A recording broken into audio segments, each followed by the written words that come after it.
Hello guys, সকাল সকাল চলে এসেছি ছাদে। তো ছাদে চলে এসেছি সকাল সকাল সূর্যটা দেখতে। তো সূর্যটা যেন মিস না হয়ে যায়। কিন্তু গ্রামের মতো শহরের সিস্টেম পুরোই আলাদা, সকাল আলাদা। এখানে পাখির ডাক কিন্তু শোনা যাচ্ছে না, পাখির ডাকের চেয়ে বেশি হচ্ছে গাড়ির শব্দ শোনা যাচ্ছে। তো চারিদিকে বিল্ডিং, এখানে পাখি এবার কথা হবে। গ্রামে হচ্ছে সকালবেলায় সকাল সকাল একটু ভোরের দিকে উঠলে পারে পাখির ডাক শুনে সকালে আর কি ঘুম ভাঙে। তো সকালে হচ্ছে কি গ্রাম আর শহরের মধ্যে পুরোই আলাদা। গ্রামে যেমন ঘুম ভাঙে পাখির ডাকে, সেরকম শহরে ঘুম ভাঙে গাড়ির ডাকে।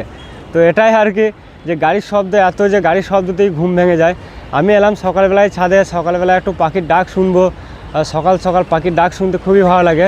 কিন্তু ছাদে এসে তার পুরোটাই উল্টো হয়ে গেল, সমানে গাড়ির আওয়াজ, গাড়ির হর্ন তোমরা হয়তো শুনতেই পাচ্ছ। তো দেখা যাক সূর্য কখন ওঠে। তো তোমরা হয়তো সবাই দেখেছো পাহাড় থেকে সূর্যটা দেখেছো, পাহাড় থেকে সূর্যটা কেমন লাগে, সমুদ্র থেকে দেখেছো। তো আমি আজকে দেখাবো মানে শহরের ছাদের বিল্ডিং থেকে সূর্যটা দেখতে কেমন লাগে। তো সূর্যটার জন্য অপেক্ষা করতে হবে। তো সূর্য পূর্ব দিকে উঠবে, তো পূর্ব দিকে তোমরা সবাই জানো পূর্ব দিকে উঠবে। তো আমি ক্যামেরাটা এদিকে করিনি, তো এই দিকটায় উঠবে, অপেক্ষা করতে হবে যে কখন সূর্য উঠবে, সেই অপেক্ষায় করতে হবে, কারণ মিস যেন না হয়ে যায়। আমারও ফার্স্ট টাইম। তো এখন সূর্য উঠতে মোটামুটি দেরি আছে। তো তোমাদেরকে একটু শহরের ভিউটা দেখিয়ে দিই, কলকাতা শহরের ছাদে থেকে দেখতে কেমন লাগে। তো শহরের ভিউটা তোমাদেরকে একটু দেখিয়ে দিই। তো পুরোপুরি সকাল হয়ে গেছে এই মুহূর্তে। তো চারদিকে শহরের লাইট, চারিদিকে সব বন্ধ হয়ে গেছে, বিল্ডিংয়ের লাইট কিছু কিছু জ্বলছে, কিন্তু এখানে গাড়ির শব্দ খুবই শহরে। তো পাখির ডাক শোনা যাচ্ছে দু একটা, কিন্তু গাড়ির শব্দ প্রচুর।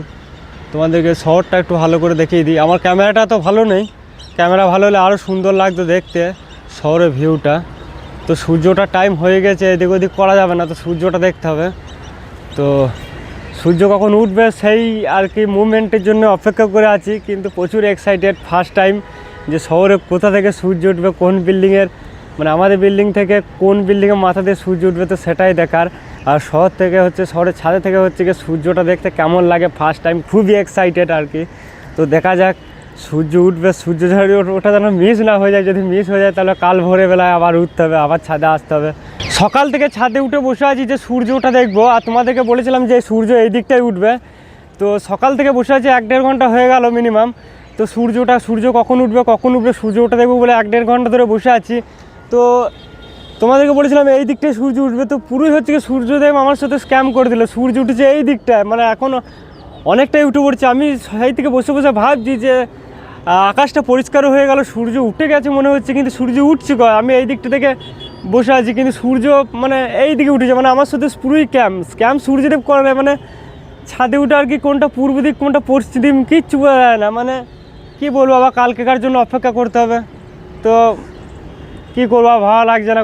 সকাল থেকে বসে আছি 1.5-2 ঘন্টা ধরে, কিন্তু সূর্যটা দেখবো বলে ফাইনালি সূর্য এই দিকটা উঠেছে। তোমাদেরকে দেখিয়ে দিই, সূর্য এই দিকটাই উঠেছে, আর অনেকটাই উঠে পড়েছে। আমি বুঝতেই পারি না, এইদিকে এখানে আমি বসে এইদিকে তাকিয়ে বসে আছি এই বিল্ডিংটা দিয়ে, যে কখন সূর্য উঠবে। তো সূর্য ফাইনালি এইদিকে উঠে পড়ছে। মানে কী বলবো আর কি, আবার কালকে সকালের জন্য উঠতে হবে। কাল সকালের জন্য মানে সকাল সকাল উঠে আবার সূর্যটা দেখতে হবে। তো কালকে আর আশা করছি কালকে আর মিস হবে না। তো চলো বাই বাই, টাটা, দেখা হচ্ছে পরের ভিডিওতে।